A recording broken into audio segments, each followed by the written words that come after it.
क्षणभराचा खेळ आणि काळजाचा ठोका चुकवणारा प्रसंग. विरार पूर्वेकडून एक अशी घटना समोर आली आहे जी पाहणाऱ्यांच्या काळजाचा ठोका चुकवणारी आहे.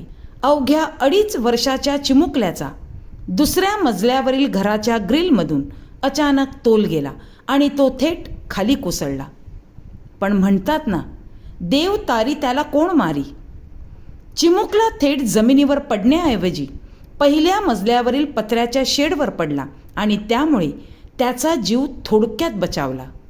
वसईतील विरार पूर्व भागात बुधवारी रात्री सुमारे 8 वाजण्याच्या सुमारास ही काळजाचा ठोका चुकवणारी घटना घडली. घरात खेळत असताना अवघ्या 2.5 वर्षाच्या चिमुकल्याचा अचानक तोल गेला आणि काही कळायच्या आत तो दुसऱ्या मजल्यावरील ग्रिलमधून खाली निसटला. क्षणभरासाठी परिसरात एकच खळबळ उडाली. आई वडिलांच्या काळजाचा ठोका चुकला असेल, कारण डोळ्यांसमोर चिमुकला खाली कोसळला होता.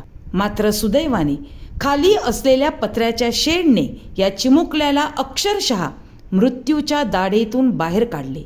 थेट जमिनीवर पडण्याऐवजी तो पहिल्या मजल्यावरील पत्र्याच्या शेडवर पडला. चिमुकल्याच्या रडण्याचा आवाज ऐकून स्थानिक नागरिकांनी तातडीने घटनास्थळी धाव घेतली.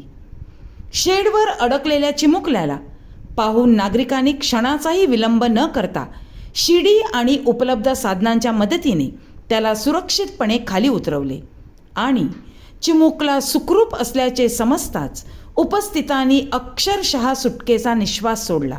एका पत्र्याच्या शेडने आज एका चिमुकल्याचा जीव वाचवला. मात्र या घटनेने पालकांसाठीही एक मोठा धडा दिला आहे. घरात लहान मुलं असतील तर खिडक्या, बाल्कनी आणि ग्रिलची सुरक्षितता तपासणे अत्यंत गरजेचे आहे.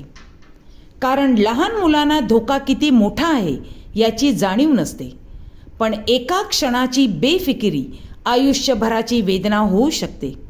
सुदैवाने या घटनेत चिमुकला सुखरूप बचावला, पण या थरारक घटनेने पालकांना मात्र सावध केले आहे.